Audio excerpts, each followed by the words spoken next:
구입한 지는 2달이 지났지만 대략 한 달 정도 실사용한 샤오미 13 12기가 512 스토리지 모델 리뷰 준비했습니다. 안녕하세요. 아로랑 테크튜브 아로랑입니다. 샤오미 13 일반 모델 이 사용 후기를 한마디로 말씀드리면 눈에 띄는 단점은 없지만 그렇다고 확실한 장점도 보이지 않는 그런 휴대폰이 아닐까 싶은데요. 최신 스냅드래곤 8 젠2를 탑재한 모델답게 성능은 실사용하기에 부족함이 전혀 없고 디스플레이도 삼성 E6 올레드, 화면 주사율 120Hz, 최고 밝기도 1900니트까지 지원이라 충분하고요. 상하, 좌우, 전면 베젤도 역대급으로 얇게 나와서 디자인적으로도 그렇고 특히 영상 보기에는 아주 그만입니다. 4500mAh 배터리, 67W 유선 충전, 50W 무선 충전, 10W 역충전까지 배터리도 이만하면 쓸만하죠. 189g의 비교적 가벼운 무게, 측 후면의 부드러운 마감, IP68 방수 방진,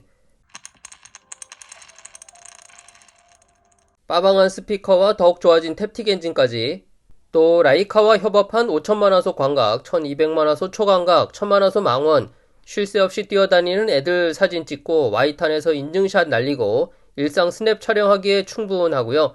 정말 현 시점에서 플래그십 휴대폰이 갖춰야 할 거의 모든 스펙을 다 넣었다고 해도 과언이 아닌데 참 신기하게도 손이 안 갑니다. 개인적으로 제가 요즘 폴더블을 많이 사용하게 돼서 그렇기도 하지만 굳이 샤오미를 써야 할 이유랄까요? 그런 게 없는 것 같습니다.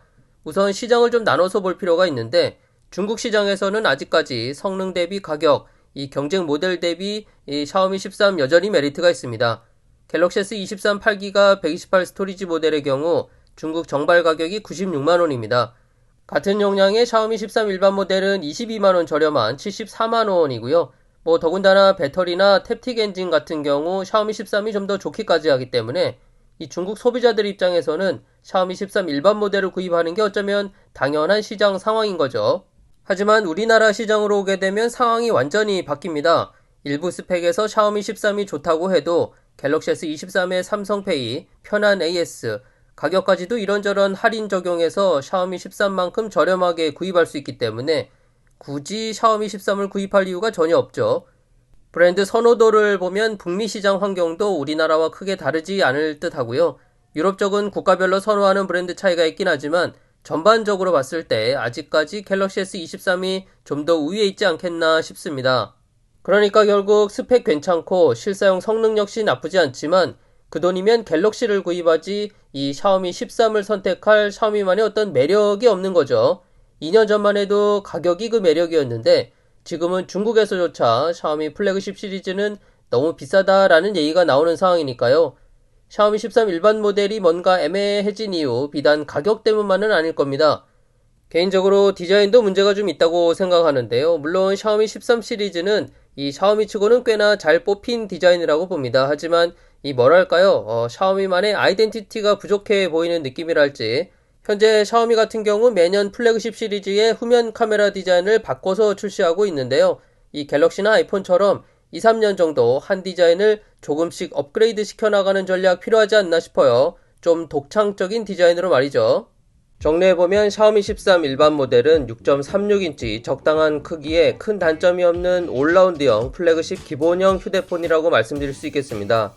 톡톡 튀는 탭틱, 라이카 협업 카메라 퀄리티, 유무선 빠른 충전 속도가 특히 괜찮았고요.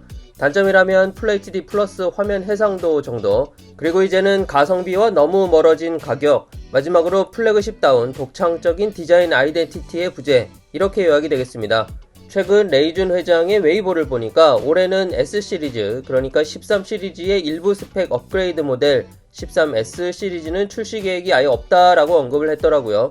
그래서 14 시리즈는 13 시리즈와 동일하게 올 12월 말쯤 발표될 것으로 예상이 됩니다. 그렇게 되면 3분기 플래그십 발표가 없는 상황이 되는데요. 그렇다면 샤오미 믹스나 폴드 또는 샤오미 플립이 출시될 가능성이 높아 보입니다. 그리고 다음 달 3월 초에는 13 울트라와 샤오미 패드 6 시리즈 발표가 기다리고 있는데요. 13 울트라는 얼마나 더 좋아졌을지 사실 저는 이 올레드 디스플레이가 들어갈 샤오미 패드 6 프로가 더 기대가 되는데 아무튼 이후에 출시되는 샤오미 제품들 소식도 전해드릴 예정이니까요. 아로랑 채널 구독 많이 부탁드립니다. 오늘 준비한 내용은 여기까지고요. 저는 다음 영상으로 또 인사드릴게요. 감사합니다.